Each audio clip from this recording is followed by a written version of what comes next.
अत्याचारी मोगलांना गाडून छत्रपती शिवाजी महाराजांनी घडवलेल्या हिंदवी स्वराज्याच्या भूमीमध्ये स्वराज्य दर्शन आपल्या हक्काचे न्यूज चॅनल।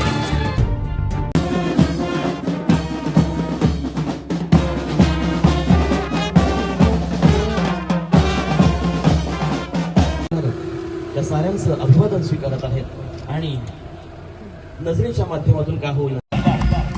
तदनंतर प्लाटून क्रमांक 5 महिला होमगार्ड पथक प्लाटून कमांडर श्रीमती मनाली महेंद्र पाटील।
क्रांतीची एक मशाल आहे।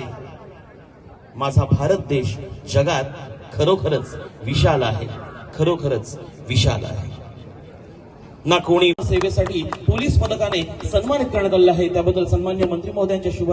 तदनंतर पुढील सन्मान मूर्ती आहेत ॲक्रोबॅटिक्स जिम्नॅस्टिक्स ठरलेले आहेत प्रमोद कुमार आणि त्यांचा सन्मान सन्माननीय मंत्री महोदयांच्या शुभ हस्ते संपन्न होतो आहे। उत्कृष्ट क्रीडा मार्गदर्शक म्हणून जिल्हा क्रीडा पुरस्काराने आता सन्माननीय मंत्री महोदयांच्या शुभ हस्ते आपण सन्मानित करणार आहोत। 2022-23 मधील ॲथलेटिक्स या खेळा प्रकार हा खरंच प्रत्येकासाठी अभिमानाचा क्षण आहे आणि संपूर्ण देशभरातून या 2024 मध्ये बँकॉक येथे झालेल्या आशियाई जलतरण स्पर्धेमध्ये भारताचं प्रतिनिधित्व करताना तिने 3 सिल्वर मेडल आणि 2 ब्रॉन्झ हस्ते या ठिकाणी सन्मानित केलं जात आहे। तदनंतर उत्कृष्ट दिव्यांग विभागामध्ये आपल्याला ध्वजारोहणाचा मान मिळाला आहे, कसा आनंद आहे मनात? आनंद तर आहे आणि हा 77वा प्रजासत्ताक दिन या पोलीस परेड मैदानावरती आता संपन्न झाला। माझ्या समेत आपले जिल्हाधिकारी धावळे साहेब आहेत, आमच्या पोलीस अधीक्षक अचल मॅडम आहेत, आमच्या कार्यकारी अधिकारी आमच्या स्नेहा भोसले मॅडम आहेत, आमचे आमदार आहेत आणि आपण पाहिलं की अत्यंत शिस्तबद्ध पद्धतीने आमच्या जावळे साहेबांनी आणि आमच्या अचल मॅडमने हा कार्यक्रम केला होता। आपण पाहिलं सगळं की ज्यांनी कर्तव्य दक्ष बजावलेलं आहे त्यांचाही सन्मान करण्यात आला की आणि काही सन्मान पूर्वीचे राहिलेले होते तेही आज जावळे साहेबांनी पूर्ण करून दिलेत।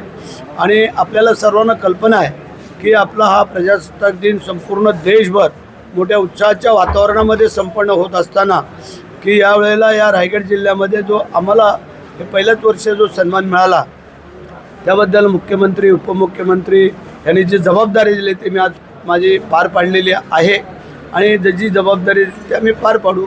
आणि प्रजासत्ताक दिन असेल 15 ऑगस्ट असेल हे आपल्या देशाचे 2 मोठे सण असतात, ते आपण सगळ्यांनी उत्साहामध्ये साजरे करणं गरजेचं आहे आणि ते सगळीकडे केले। अगदी शाळेपासून ग्रामपंचायत कार्यालयापासून ते थेट तहसील कार्यालय असेल, प्रांत ऑफिस असेल, कलेक्टर ऑफिस असेल, आमचं अधीक्षक पोलीस कार्यालय असेल, आमचं जिल्हा परिषदचं कार्यालय असेल, सगळीकडं आणि सगळ्या मिळून हा पोलीस परेड मैदानावरती हा एक जिल्ह्याचा मोठा कार्यक्रम होतो, तो आता संपन्न झालेला आहे। मी तुम्हाला सगळ्यांना कव्हर केल्याबद्दल धन्यवाद। तर रायगड पोलिसांचा जो कामगिरीचा आलेख आहे, प्रगतीचा आलेख आहे, तो चढता आहे, काय सांगाल पोलीस दलाच्या कामगिरीबद्दल? मी धन्यवाद देईल आमच्या पोलीस अधीक्षक अचल मॅडमना, त्यांच्या सर्व सहकार्यांना की आपल्या सगळ्या सहकार्यांना बरोबर घेऊन काम केल्यानंतर हा आलेख वाढत जातो हे त्यांनी दाखवून दिलेलं आहे। आमचे कलेक्टर साहेब असतील ते सगळ्यांना घेऊन जातात, त्यांनी दाखवून दिलेलं आहे। आमच्या नेहा मॅडम असतील त्यांनी दाखवून दिलेलं आहे। तर हे तिन्ही वरिष्ठ अधिकारी आहेत जिल्ह्याचे प्रथम, त्यांनी आपल्या कामगिरीत चोख बजावलेलं आहे आणि कुठल्याही आतापर्यंत तशा तक्रारी येत नाही। स्वराज दर्शन आपल्या हक्काचे न्यूज चॅनल.